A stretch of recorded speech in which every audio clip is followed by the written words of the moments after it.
Are you planning to apply to the Indian School of Business and wish to know about the various rounds and the timelines around it? That is exactly what we're going to discuss today, coming right up.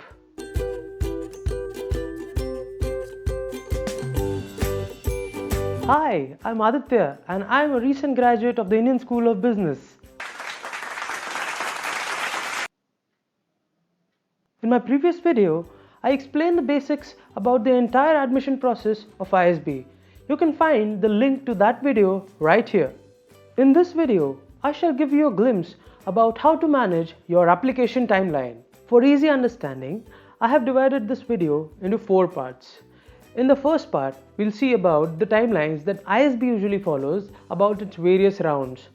In the second section, we'll find about the ideal time for you to write your essays. From there, in the third section, we will backtrack and find out what is the ideal time for you to give the GMAT examination and how much time you should actually give for its preparation. And in the final section, we will bust some myths about the different rounds at ISB. We'll stay till the end of the video to know about it. The first section coming up. Since 2019, ISB has increased one round in its admission process. The deadline for the first round for ISB usually is around 15th of September. That is the time by when you are expected to submit your completed resume and your essays. This you will submit on the account that you have created on the ISB portal. The shortlisted candidates are then sent invites for their interviews, usually in the month of October or November. The interviews are conducted in 4 to 5 cities, and the timings or the dates on which these interviews are conducted are different for different cities. For each city, the interview invites are sent about a week prior to the date of the interview scheduled. This means that you have about a week after your shortlist has been announced to prepare for the interview. The final results of this round are announced usually around 15th of November, after which you get about 10 days to confirm your admit. On the other hand, round 2 and round 3 follow a slightly different procedure. The deadline of round 2 was on 1st December, whereas that of round 3 was on 1st of January. For both the rounds, the interview invites are usually sent in a rolling manner. Definitely not like that. What this basically means is that the invites for the interviews of round 2 and round 3 are sent on a continuous basis when your profiles are evaluated. And as and when the interviews are conducted, the admits are also rolled out. The final admits of the second round are announced by the end of January month, whereas the round 3 admits are announced by the end of February month. This brings us to the next section, that is essays and time allotment. For the past few years, ISB has had 2 essays in its application. Essays are the essence of your application, which is why they must be given proper time and attention. हमको सिर्फ तुमसे प्यार है. I recommend that a minimum of 1 month should be allotted to writing of these essays. While making this recommendation, I am keeping in mind that most of you might have full-time working jobs. Time management is the key here. Well, also because of the time crunch and the real urge for an admit. Are you thinking about outsourcing your essays to an external consultant? Well, here's a pro tip. Do not do that. Well, ISB wants to know what you have done in your past life, and nobody in this world can explain it to them better than you can. Also, they do not expect any kind of flowery language in the essays.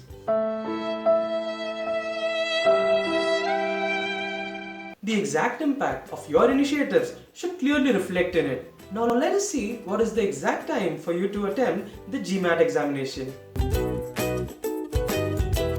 So now that you know that you need at least 1 month prior to the deadline for writing your admission essays, you can give your GMAT examination on any day up until that day.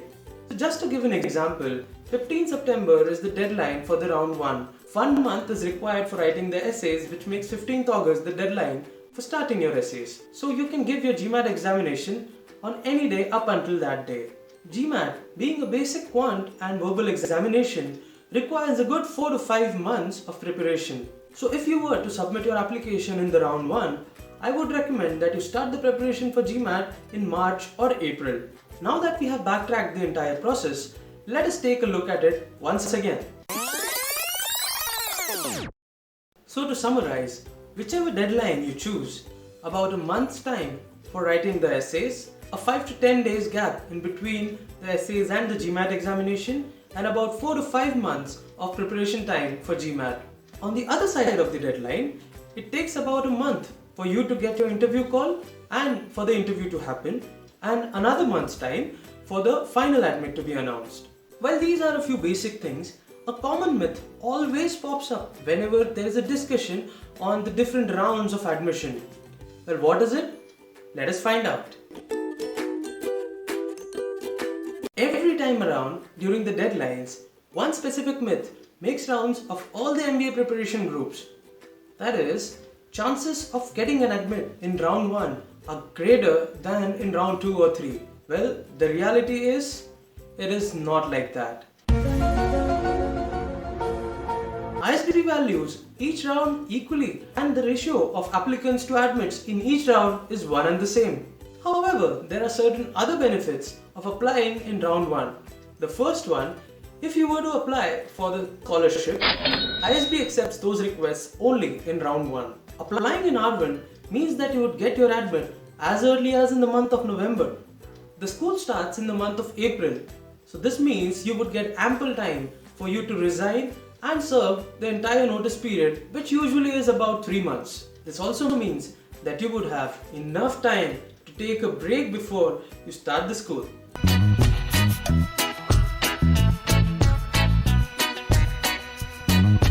Having said this, applying in round 1 haphazardly with less preparation just for these reasons is not recommended. That even might mean you might not make the final cut.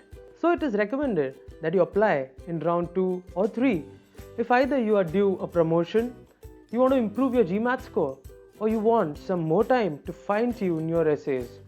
In that case, you should definitely go for round 2 or 3. That is all from me about the timelines that you need to follow for the admission process at ISB. If you have any queries, you can ask me in the comment section below and I will definitely answer them. From the next video onwards, I shall be doing some interesting marketing case studies, so do subscribe to the channel. See you around.